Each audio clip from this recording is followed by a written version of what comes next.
세상에 떠도는 기묘한 괴담들. 첫 번째 이야기, 조선시대의 이양복이 실제로 겪었던 실화괴담. 조선시대 선조 19년에 일어난 사건이다. 진사관직을 가지고 있던 외암 기문의 집에 사단이 생겼다. 그 집 가축과 하인들이 잇따라 죽었고 그의 노모는 뭔가에 홀린 듯 미쳐 날뛰었다. 게다가 그의 아들 여물은 갑자기 열병으로 쓰러져 일어나지를 못했다. 수많은 의원들이 그를 살폈으나 고개만 흔들고 돌아갔다. 결국 기문은 사대부의 의를 깨고 용하다고 소문난 점쟁이 신막점을 불렀다. 신막점은 한참 점을 치더니만 심각한 소리로 얘기했다. 이 집에 원한 맺혀 죽은 처녀 귀신이 붙었습니다. 귀신을 쫓아낼 방법은 있는가? 기문의 질문에 점쟁이는 쉬이 말을 못하다가 재차 묻자 한숨을 내쉬며 말했다. 소인의 재주가 미쳐나여 이 귀신을 쫓아낼 방법이 없나이다. 대신 쫓아내 줄 사람은 아나이다. 점쟁이의 말에 기문이 반색하며 물었다. 누군가 그게? 이조정랑 중 백사라는 호를 쓰시는 분을 데려오면 됩니다. 백사라면 이양복 대감이 아닌가? 그분이 무슨 힘으로 귀신을 막을 수 있는가? 그분이라면 능히 막을 수 있을 겁니다. 오늘 원기가 나설 모양이니 어서 그분에게 연락을 하소서. 기문은 반신반의했지만 사람을 시켜 이조정랑을 불렀다. 잠시 후 저녁 노을이 질 무렵 백사 이양복이 도착했다. 이양복은 오성으로 유명하지만 오성은 관직 이름으로 이때는 백사라는 호로 호칭했다. 기문은 와주셔서 감사하다는 말과 자초지정을 설명했다. 말을 들은 이양복은 태연하게 점쟁이에게 물었다. 그럼 내가 어떻게 하면 되겠는가? 영감 마님은 의선대군의 인을 받지 않으셨습니까? 이양복이 젊을 때 억울하게 죽어 원귀가 된 의선대군의 원한을 달래줘서 잡귀를 다스리는 인을 받았지 않습니까? 웬만한 귀는 영감에게 접근조차 못할 것이니 여기서 이 집 자제분을 지켜주소서. 점쟁이의 말을 들은 이양복은 몸을 깨끗이 씻고 옷을 정갈하게 입은 채 조용히 앉아 있었다. 유시가 되자 갑자기 바람이 불었다. 그러고 미쳐 누워있던 기문의 어머니가 벌떡 일어나더니 쉰 목소리로 말했다. 이 갈갈이 찢어 죽여도 시원치 않을 것들, 오늘이야말로 이 집안의 놈들 씨를 말려주마. 그렇게 외치며 봉둔한 발을 한 채 기문의 어머니가 걸어왔다. 집안의 장정들이 노파의 몸을 붙들었으나 노파는 장정들을 물리치고는 안방으로 들어왔다. 오늘 이날을 기다렸다. 내 놈들 씨를 말려주마. 노파가 무서운 형상으로 들어오자 담이 약한 사람들은 기절을 하고 다른 사람들도 엎드린 채 일어나지를 못했다. 노파가 여물의 곁으로 가는 순간 이양복을 보자 뒷걸음질을 쳤다. 내 놈은 뭐하는 놈이냐. 어서 비켜라. 노파가 무서운 형상으로 고함을 질렀으나 이양복은 태연했다. 그러자 노파는 벽에 걸린 장검을 뽑아들어 이양복에게 휘둘렀다. 비키지 않으면 이걸로 내 놈을 베겠다. 그러나 이양복은 물러나지 않고 제망매가를 불렀다. 그러자 노파는 괴로운 듯 비명을 지르며 물러났다. 내 이놈 오늘은 내 그냥 가지만 내일 내 놈들을 요분질해주마. 귀신이 물러나자 노파는 입에서 피를 토한 채 쓰러졌다. 악몽의 밤이 지난 후 이양복은 기문과 점쟁이를 불렀다. 내 재주가 마땅치 못하여 원귀를 완전히 잡지 못했네. 자네는 무슨 도리가 없겠는가? 이양복의 대답에 점쟁이는 한참 점을 치다 물었다. 이 원귀는 보통 원귀와는 다릅니다. 상당히 덕을 쌓은 귀인데 무슨 일로 원으로 바뀌었나이다. 아니 그 귀가 우리 집안하고 무슨 원한이 맺혀 이런단 말인가? 설명 좀 해보게. 그건 이 집의 사위가 잘 알고 있을 듯합니다. 점쟁이의 말을 듣자 모여있던 집안 사람 중 사위가 소스라치게 놀라며 점쟁이에게 외쳤다. 그럴 리가 없사옵니다. 그 귀신은 분명히 무슨 말인지 상세히 말해보게. 기문의 역정의 사위가 한 말은 이러했다. 1년 전 과거길에 오른 사위는 비가 오자 산속에 사당으로 들어갔다. 초를 붙이고 보니 사당은 깨끗했고 벽엔 미인도가 그려져 있었다. 사위가 미인도에 손을 댄 순간 말소리가 들려왔다. 제가 마음에 드시옵니까? 누구요? 사위는 소스라치게 놀랐다. 놀라지 마옵소서. 소녀 잡귀이긴 하나 사람을 해치지 않습니다. 귀신의 정감 어린 말에 사위는 안심하고는 귀신과 얘기를 하고 자신은 세 번째 과거를 보러 가는데 이번에도 떨어지면 부모님이랑 약혼자에게 면목이 없을 거라고 넋두리 하듯 얘기했다.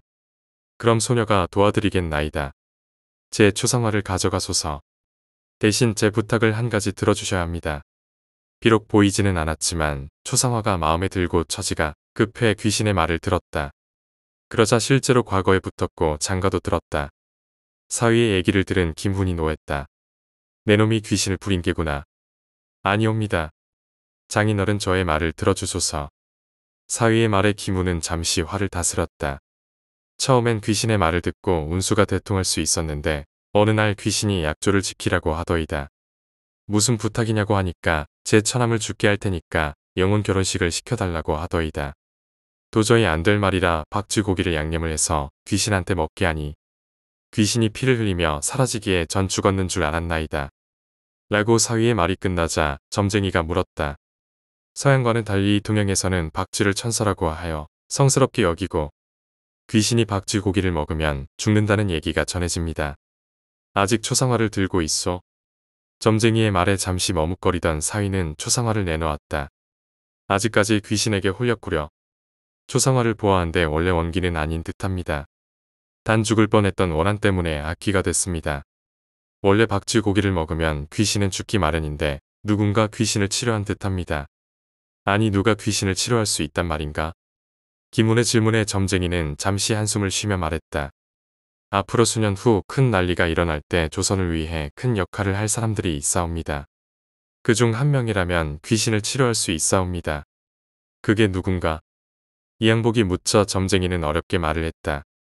이 얘기까지 하면 벌써 천기누설을 2번 하는 거라 제 목숨을 보전치 못할 것이니 제 자식들을 잘 보살펴 줄 거라고 약조해 주시옵소서.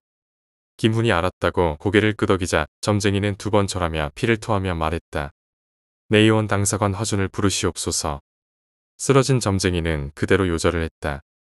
김훈은 점쟁이를 애석히 여기면서도 그의 아들을 살리기 위해 허준을 불렀다. 허준은 내의원에서 유이태한테 의학을 배우고 많은 업적을 남겼지만 서자 출신이라 이름이 알려지지 않았다. 허준이 당도하자 이양복이 혹시 귀신을 치료한 적 없냐고 묻자 허준은 놀라며 자초지정을 설명했다. 허준이 휴가를 받아 잠시 밖에서 자고 있을 때였다. 갑자기 서럽게 우는 듯한 소리가 들리자 허준이 의아의 문을 열자 아무것도 없는 허공에서 피가 떨어지고 있었다. 허준은 잠시 놀랐으나 곧 정신을 차리고 소리쳤다. 놀라지 마옵소서. 전 잡귀의원데 박쥐고기를 먹었나이다. 부디 소녀를 가엾이 여겨 절 치료해 주옵소서. 아니 내가 무슨 재주로 보이지도 않는 귀신을 치료한단 말이오. 제가 벽에 제 모습을 그릴 테니 실로 진맥을 하여 주소서. 호 의원님밖에 못하는 일이옵니다. 그러고는 붓이 허공에 더듬어 벽에 뭘 그리는가 싶더니 순식간에 한 미인의 초상화가 그려졌다. 허준은 놀랐으나 곧 정신을 차리고 귀신의 초상화의 손목에 진맥을 대자 놀랍게도 숨소리가 느껴졌다. 그는 진맥을 따라 귀신의 몸에 감도는 나쁜 피를 뽑아내자 귀신은 감사하다며 언젠가 답례를 하겠다고 하며 사라졌다. 자초지정을 들은 이양복이 허준에게 초상화를 건네주며 물었다. 이것이 그 귀신의 모습인가? 초상화를 본 허준이 고개를 끄덕이자 이양복이 말했다. 자네의 치료는 의원으로선 훌륭하나 사람의 도리로서 잘못됐네. 벌써 애꿎은 사람이 수십 명 죽어갔네. 이 귀신을 물리칠 수 있도록 도와주게나. 이양복의 제2의 허준이 침통한 표정으로 고개를 숙여 대답했다. 그 후 시간이 흘러 우시가 되자 긴 봉두난 발에 칼을 든 원기가 모습을 드러냈다. 눈은 뒤집혀지고 입에선 원한에 찬 괴성이 흘러나왔다. 오늘이야말로 내 놈들 씨를 말려주마. 귀신이 칼을 휘두르는 순간 허준이 소리쳤다. 내 자네의 원한을 모르지 않네. 하지만 이렇게 사람들을 죽인다고 해서 무슨 좋은 일이 있겠는가. 부디 원한을 잊은 채 좋은 곳으로 가게나. 허준의 간곡한 부탁에 귀신은 어쩌지도 못하다가 칼을 놓았다. 소녀가 아무리 미천한 원귀이지만 어찌 은인에게 칼을 들이대겠습니까? 소녀가 물러날 테니 6년 후 여물님이 억울하게 죽거든 소녀와 짝을 지어 주소서. 귀신이 이 말을 하고 절을 하며 사라지자 김우는 몹시 언짢아서 퉁명스럽게 알았다고 했다. 그 후 5년이 지나 김여물은 의주 목사로 있다가 서인 정철의 당으로 몰려 파옥되었다. 1년 후 임진왜란이 일어나자 신립의 부장으로 참전하였다가 죽음을 당했다. 이양복은 그의 시신을 수습해서 그를 사모하던 귀신과 영혼 결혼식을 시켜주었다고 한다. 2번째 이야기, 여고의 기숙사 괴담. 제가 고등학교 다닐 때 일입니다. 당시 여고 기숙사라는 폐쇄적 조건 때문인지 기숙사에서는 귀신을 안 본 사람이 없을 정도였습니다.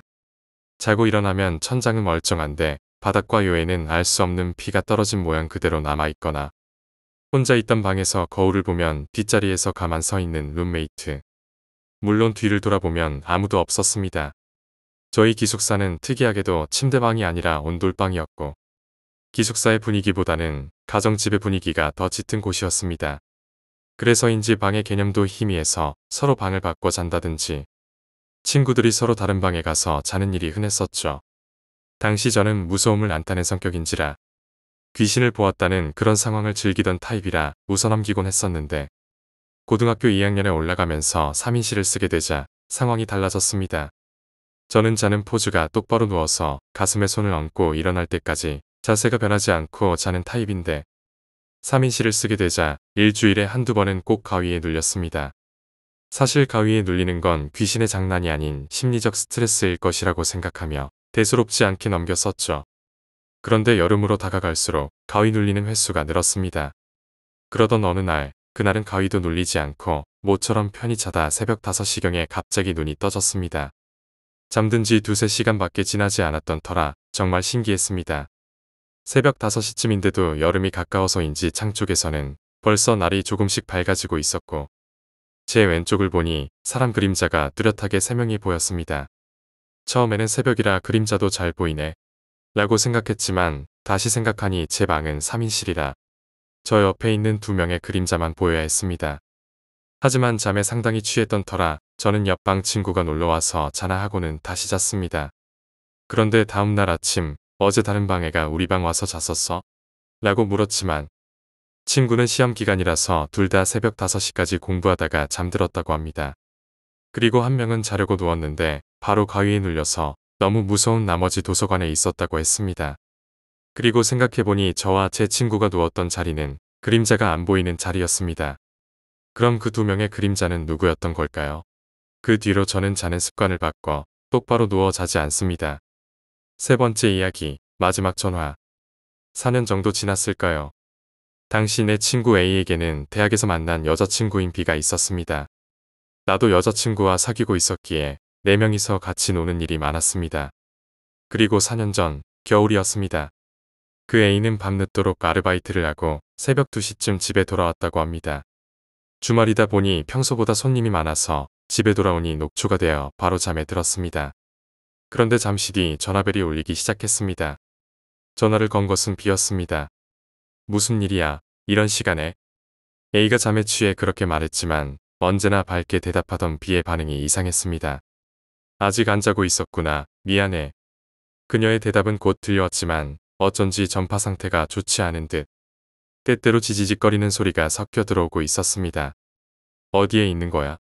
라고 A는 물었습니다. 전에 말했었지. 오늘 시골에서 친구가 놀러와서 다 같이 드라이브 중이야. 그러고 보니 오늘이었구나. 하지만 너무 피곤했기 때문에 너무 늦게까지 놀지 말고 들어와. 전파 상태가 별로 안 좋네.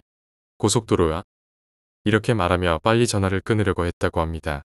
그렇지만 왠지 그날은 B가 좀처럼 전화를 끊으려 하지 않았다는 것입니다. 오죽하면 취직은 이런 곳에 하면 좋을 것 같아라든가 A군은 위가 약하니까 과식하면 안 돼 같이 별 상관없는 이야기까지 하기 시작했다는 것이었습니다. A는 무언가 이상하다 싶어. 왜 그래? 무슨 일 있어? B는 한동안 입을 다물고 있다가 울먹이는 목소리로 미안해, 아무것도 아니야. 라고 계속 반복했다고 합니다. A는 아무래도 신경이 쓰였지만 너무 피곤했던 나머지 다음 날 만나자는 약속만 하고 전화를 끊었습니다. 다음 날 아침 A를 깨운 것은 B의 어머니로부터 걸려온 전화였습니다. 해안가의 고속도로를 달리다 B가 타고 있던 차가 핸들을 잘못 꺾어 중앙분리대에 부딪히고 만 것입니다. 경찰의 말에 의하면 4명 모두 차 밖으로 튕겨나가 즉사했다고 했습니다. B는 가까운 병원으로 이송 중 세상을 떠났다는 것이었습니다. A는 망연자실해져서 B의 집으로 갔습니다. 초췌한 얼굴이 된 B의 어머니는 A에게 울며 매달려 미안해, A군. 이제 더는 B와 만날 수 없어. 라고 계속 반복했습니다. 그때 A의 머릿속에 어제 미안해를 반복하던 B의 전화 내용이 떠올랐습니다. 그래서 A는 B의 어머니에게 부탁해 B의 휴대폰을 받았습니다. 핸드폰은 B의 오른손에 꼭 쥐어져 있었다고 했습니다. 그런데 B가 병원으로 이송된 시간을 듣고 A는 무언가 이상하다는 생각이 들었습니다. 병원에 도착했을 때의 시간은 새벽 2시 35분이었다는 말 때문이었습니다. 분명 B는 병원으로 이송 도중 세상을 떠났을 텐데 그때 A는 B와 통화를 하고 있었던 것입니다. A는 B의 어머니에게 그 사실을 이야기하고 경찰에게 부탁해 통화 내역을 조사해 보았다고 합니다. 놀랍게도 B의 전화는 2시 35분이 넘어서도 통화 중이었다고 합니다. B는 세상을 떠나고서도 A에게 마지막 인사를 전하고 싶었던 것입니다. 지금도 이 이야기만 나오면 A는 그때 조금만 더 전화를 했어야 했어라며 후회합니다. 어느덧 4년이 지났지만 우리는 아직도 B를 기억하고 있습니다. 세상에는 단지 무서운 귀신만 있는 것이 아니라 이런 안타까운 일도 있다는 것을 알리고 싶었습니다. 네 번째 이야기, 괴한. 어릴 적 우리 집은 대단한 시골에 있었습니다. 정말 아무것도 없는 촌구석이었기 때문에 일용품을 사기 위해서는 산을 넘어가야만 했습니다. 그리고 그날도 우리 가족은 해가 지고 쇼핑을 하러 갔습니다. 어머니가 운전을 하고 나와 여동생은 뒤에 탄 채였습니다. 슈퍼 두 곳과 약국, 문방구를 들르는 평상시와 똑같은 루트였습니다. 문방구에는 한 장에 30엔짜리 예쁜 종이접기가 있었기 때문에 나는 그것을 살 생각이었습니다. 슈퍼와 약국에서 필요한 것들을 사고 드디어 내가 가려던 문방구에 도착했습니다. 차를 근처에 대고 나만 내려서 문방구로 향했습니다.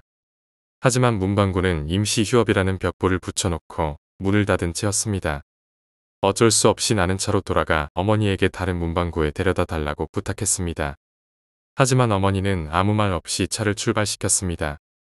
어째서인지 차는 무척 빠른 속도였고 나는 여러 가게를 들르게 해서 어머니가 화가 났나 싶어 기죽어 있었습니다. 그리고 내가 가자고 했던 문방구에 도착해서 나는 혼자 내려 종이접기를 사서 돌아왔습니다. 그리고 차에 올라타 문을 닫은 순간 갑자기 어머니는 차를 급발진시켰습니다.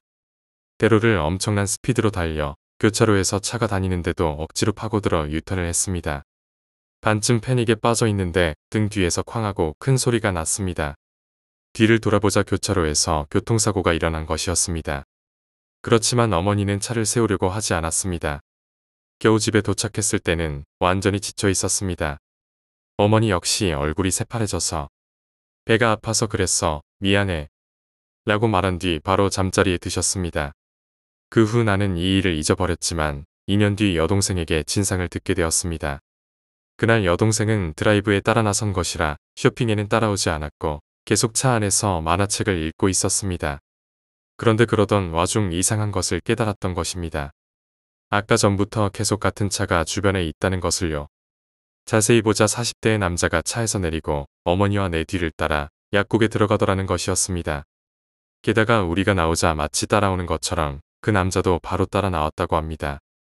손에는 아무것도 없었습니다. 문방구에서 나만 혼자 내렸을 때 어머니에게 여동생은 그것을 말했다고 합니다. 하지만 자동차가 있으니까 괜찮다고 생각한 어머니는 별 생각 없이 나에게는 말하지 말라고만 했다고 합니다.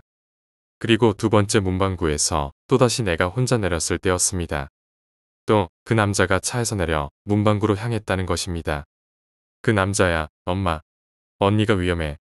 여동생이 그렇게 말하자 어머니는 언니가 타면 바로 출발할 거니까 안전벨트 매고 있으렴. 이라고 말하며 새파랗게 질린 얼굴로 시동을 걸었다는 것입니다. 내가 돌아오자 아니나 다를까 뒤에는 그 남자가 있었습니다. 그리고 자동차의 라이트에 비춰진 그 남자의 손에는 커터칼이 들려 있었다고 합니다. 어머니와 여동생은 할 말을 잃고 있다가 내가 차에 타자마자 바로 출발했던 것입니다. 여동생은 계속 그 남자를 보고 있었다고 합니다.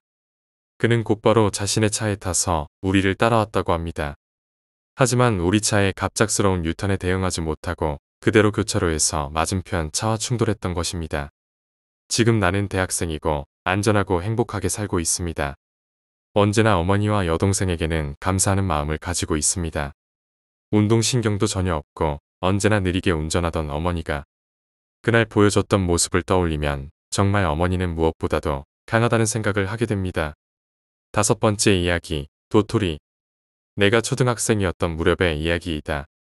내 고향에서는 저녁이 되면 아이들에게 집에 돌아가라는 동네 방송이 나온다. 방송이라고는 해도 빨리 집에 돌아가거라 라는 무미건조한 것이 아니라 저녁 노을 작은 노을의 멜로디가 스피커에서 지지직거리며 울려 퍼지는 것이다. 그렇지만 한참 놀고 있는 아이들에게 그런 방송은 잡음일 뿐이었고 방송이 울려 퍼져도 날이 저물 때까지 노는 것이 일상이었다.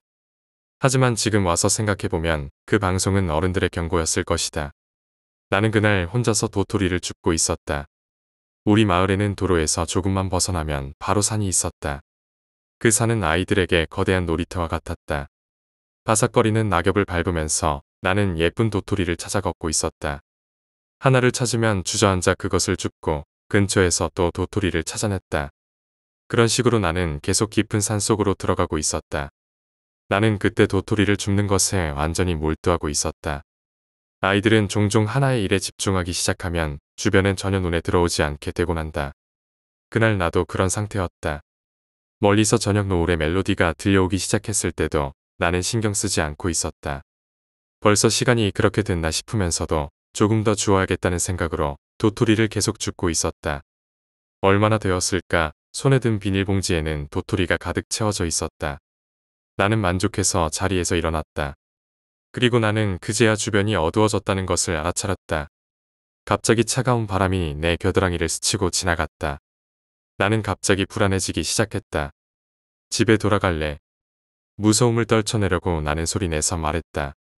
하지만 목소리는 떨리고 있었다. 그리고 집에 돌아가기 위해 발을 내딛었을 때 나는 내가 산에 어디에 있는지 모른다는 것을 알아차렸다. 도토리를 줍는 것에 열중한 나머진 내가 어디로 가는지도 모르고 있던 것이다. 그것은 나의 불안감을 더욱 가중시켰다. 따로 어디에 표시를 해둔 것도 아니었다. 산을 올라왔는지 내려왔는지도 모른다. 나는 한참을 생각하다 어느 동화를 떠올렸다. 헨젤과 그레텔 이야기였다. 빵을 뜯어서 표시를 하고 그것을 따라 돌아왔다는 이야기. 나는 거꾸로 도토리를 주워서 왔으니까 도토리가 없는 쪽으로 가기로 했다. 지금 생각하면 어리석은 생각이지만 당시의 나에게는 대단히 괜찮은 생각 같았다.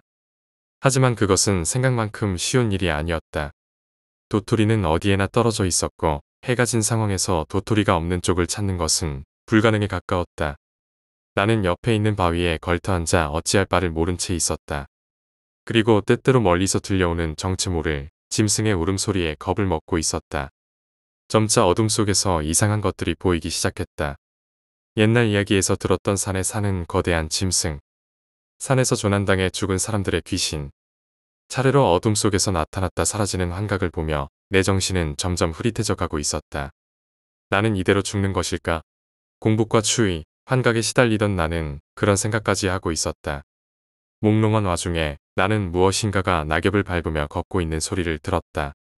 나는 모든 신경을 귀에 집중해 소리를 들었다. 역시 무엇인가가 걷고 있다.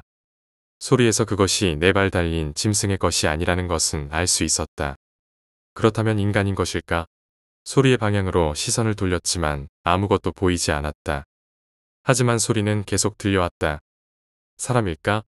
만약 사람이라면 등불 하나 없이 이 시간에 산길을 걸어 다닐 수 있을까? 그리고 도대체 이런 곳에서 무엇을 하는 것일까? 소리는 내가 있는 곳에서 10m 정도 떨어진 곳까지 다가왔다. 나는 정체 모를 것에 대한 공포를 느끼기 시작했다. 소리는 나는데 모습은 안 보인다. 나는 두려워서 반대편으로 도토리를 던져 그것의 주의를 끌기로 했다. 하지만 비닐봉지에 손을 댄 순간 부스럭거리는 소리가 크게 울려 퍼졌다. 그 순간 등골이 오싹해졌다. 방금 전까지 들려오던 발소리가 분명히 나를 향해 오고 있었다. 발소리는 눈 깜짝할 사이에 내 눈앞까지 도착했다. 그리고 내 주변을 빙글빙글 뛰며 돌기 시작했다. 주변의 풀들은 이리저리 흔들리며 거기에 무언가가 존재한다는 것을 보여주고 있었다. 나는 완전히 패닉에 빠졌다. 풀이 흔들리고 발소리가 들리는데 정체는 모습조차 보이지 않았다. 나는 소리도 못 내고 조용히 눈물을 흘렸다. 발소리는 점점 다가와서 흔들리는 풀이 내 몸에 부딪힐 정도가 되었다. 나는 여기서 죽는다. 막연히 드는 그 생각에 눈물은 점점 더 넘쳐 흘렀다. 나는 눈을 감고 이빨을 악문 채 죽음이 다가오는 것을 기다렸다. 얼마나 지났을까? 어째서인지 발소리는 사라졌다. 불의 흔들림도 느껴지지 않았다. 나는 살았다고 생각하며 안도의 한숨과 함께 눈을 떴다. 그리고 나는 한순간 숨을 멈췄다. 내 코앞에 주름투성이의 추악한 얼굴이 있었다. 마치 고대 유적에서 발굴된 미라 같은 모습이었다. 그것과 시선이 그대로 마주쳤던 것이다. 기분 나쁜 목소리로 그것이 말했다. 나는 그 말을 이해할 수 없었다. 내가 살던 지방의 사투리와도 전혀 다른 독특한 분위기의 말이었다. 그리고 그것은 몇 번이고 같은 말을 반복했다. 나는 공포에 질려 소리조차 낼 수 없었다. 눈앞에서 일어나는 것들이 현실이라고 생각되지 않았다. 하지만 소리는 분명히 들려오고 있었고 점점 목소리가 험악해지고 있었다. 뭐라고 말하는 것인지 나는 열심히 생각했다. 생각하는 동안에도 소리는 계속 커져서 고막이 터질 것만 같았다. 점점 그것에 눈이 대굴대굴 움직이기 시작하더니 얼굴 전체가 덜덜 흔들리기 시작했다. 그때 내가 왜 그렇게 한 것인지는 아직도 모르겠다. 나는 그 순간 손에 들고 있던 도토리가 가득한 비닐봉지를 그것에게 내밀었다. 순간 흔들리던 얼굴이 멈추고 눈의 초점이 내가 내민 비닐봉지로 향했다. 그리고 큰 소리와 함께 그것은 내가 내민 봉지를 들고 크게 웃으면서 사라졌다. 그대로 나는 공포에 잠도 이루지 못하고 아침까지 떨고 있었다. 내가 그곳에서 움직인 것은 아침 해가 뜨고 나서였다. 밤새 같은 자세로 앉아 있었기 때문에 다리가 저려서 움직이는 것도 힘들었지만 한동안 산속을 걷자 나를 찾고 있던 어른들을 발견했다. 나는 안심한 나머지 그 자리에 주저앉아 펑펑 울면서 어른들을 불렀다. 어른들에 이끌려 집으로 돌아오자 어머니는 밤새 울고 있었던 것인지 눈가가 부어 있었다. 아버지는 내 머리를 한 대 때린 뒤 울면서 나를 껴안았다. 머리는 아팠지만 드디어 집에 돌아왔다는 안도감이 느껴졌다. 나는 산에서 봤던 것을 부모님에게 이야기했지만 바보 같은 소리를 한다면 한 대 더 맞았다. 하지만 나중에 내가 산에서 봤던 게 무엇이었는지에 대해 마을 안에 소문이 돌면서 어떤 할아버지가 나를 찾아왔었다.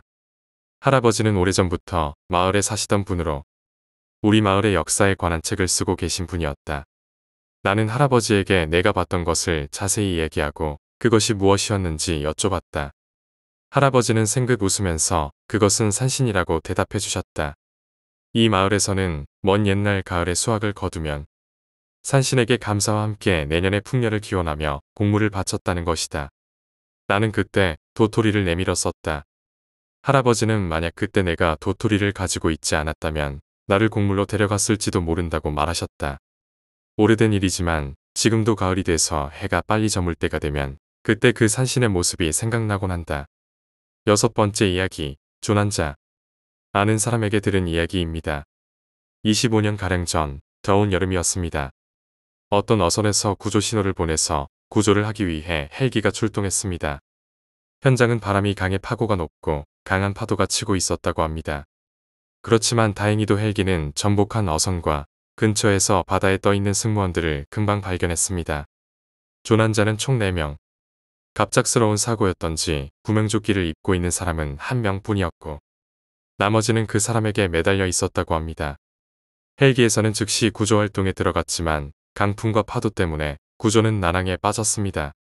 결국 노력에도 불구하고 그 4명 중 누구도 구조할 수 없었다고 합니다.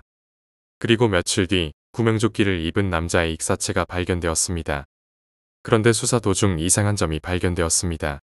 사체로 발견된 어부는 그날 혼자서 배를 타고 고기잡이에 나섰다는 것이었습니다. 그렇다면 나머지 3사람은 어디에서 왔던 것일까요? 경찰은 혹시 다른 배가 주변에서 조난을 당했던 것이 아닐까 싶어 찾아봤지만 그 시각 주변 해역에는 그 배 한 척뿐이었습니다. 또한 행방불명이나 조난 신고도 들어온 사항이 없었습니다.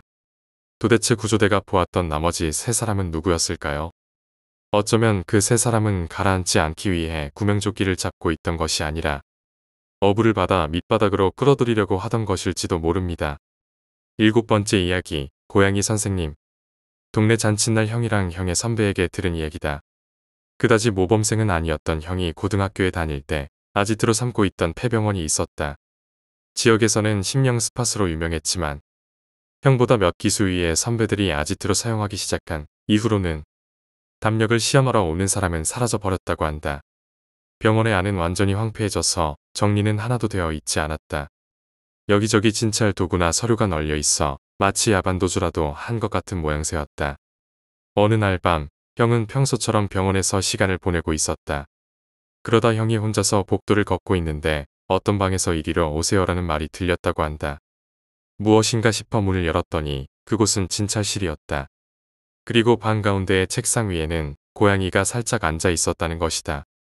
형이 누가 말한 것인가 싶어 갸우뚱거리고 있는데 부디 앉아주시지요라고 고양이가 말했다고 한다.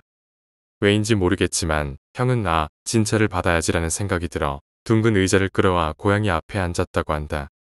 고양이는 형의 건강 상태에 관해 여러 가지를 물었고 형은 하나하나 성실하게 대답했다. 문진이 끝나자 고양이는 형에게 당신 말이죠. 턱에 종양이 있네요. 이건 입원해야만 합니다. 라고 말했다. 네? 입원은 좀 곤란한데 라고 당황해서 대답했다고 한다. 그러자 고양이는 여러 가지 의학 용어를 말하면서 입원하도록 계속 설득했다고 한다. 형도 그 이야기를 듣다 보니 마음이 움직였고 어쩔 수 없다는 생각에 알겠습니다. 그럼 입원 수속을 부탁드릴게요. 그리고 바로 그때 문을 열고 선배가 들어왔다. 그 선배의 말에 의하면 복도를 걷고 있는데 문 안쪽에서 형의 목소리가 들렸다는 것이다. 혼잣말이라도 하는 건가 싶었지만 누군가의 이야기에 계속 장단을 맞추고 있는 것이었다고 한다. 하지만 상대방의 목소리가 들리지 않았기에 의심스러워서 문을 열었더니 의자에 앉아 고양이를 보고 이야기하는 형이 있었다는 것이다. 고양이는 선배의 모습을 보자 바로 도망쳐서 어둠 속으로 사라졌다. 형은 그 순간 정신이 들고 그제야 고양이가 말했다는 것과 자신이 진찰을 받은 것에 경악했다. 하지만 그날 밤은 그대로 아무 일도 없었고 형은 새벽에 집으로 돌아왔다. 그 후 형은 어쩐지 폐병원에 가는 것이 꺼려져서 같이 사건을 목격한 선배와 함께 폐병원에 가는 것은 되도록 삼가고 있었다. 그리고 반년 후 치통을 치료하러 치과를 찾았던 형은 놀라운 이야기를 듣게 되었다. 엑스레이에 작은 종양이 찍혔다는 것이다. 예전에 찍었던 엑스레이와 비교해 보았을 때 약 1년 정도 된 것 같다는 말이었다. 형은 고양이가 말했던 것이 사실이었나 싶어 깜짝 놀랐다고 한다. 결국 형은 큰 대학병원에 가서 10일 정도 입원하며 턱의 종양을 잘라내는 수술을 받았다. 당시 초등학생이었던 나는 형의 병문안을 갔던 걸 똑똑히 기억하고 있다. 다행히 종양은 양성이었고 그 후 재발하는 일 없이 형은 건강히 살고 있다. 형은 고양이가 종양을 주의하라고 알려준 것이라며 감사했고 폐병원에 고양이의 사료를 잔뜩 사와 놓고 왔다고 한다. 그렇지만 나는 형의 이야기에 납득할 수 없었다. 만약 그때 선배가 문을 열지 않았다면 어떻게 되었을까? 고양이에게 설득당한 형이 그대로 입원을 했다면 무슨 일이 있었을지 모르는 것 아닌가? 애초에 고양이가 말하는 입원이라는 것은 도대체 무엇이었을까? 나에게는 아직도 그 사건이 기묘한 공포로 남아있다.